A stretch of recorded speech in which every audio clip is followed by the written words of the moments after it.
Welcome to another episode of Brandlove, and no, we can't do this today. Today's a despicable episode. Somebody please help Washington's football team branding.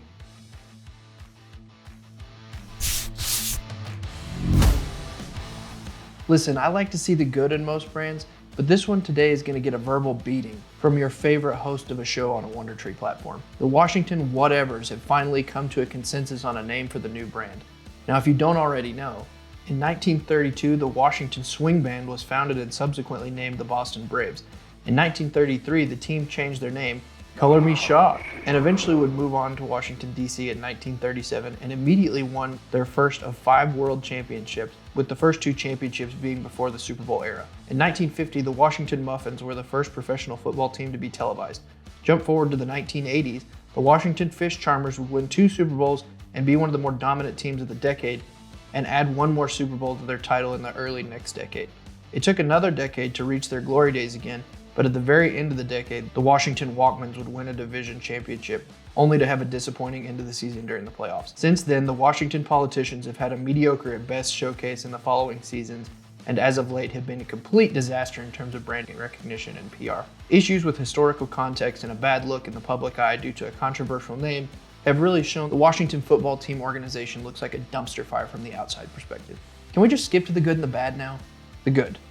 Okay, I know I'm railing on some of their more recent rebranding efforts, but I'd like to take a minute to recognize for this being this bad of a rebrand, the look itself isn't terrible.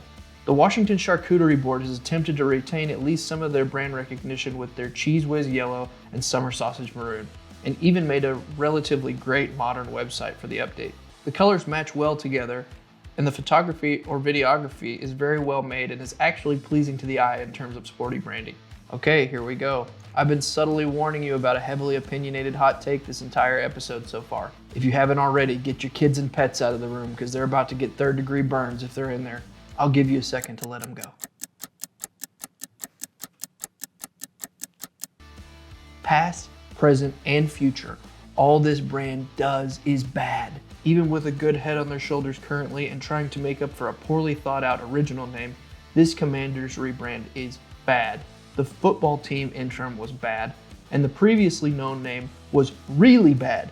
Not to mention the poor designs of literally all the brands so far.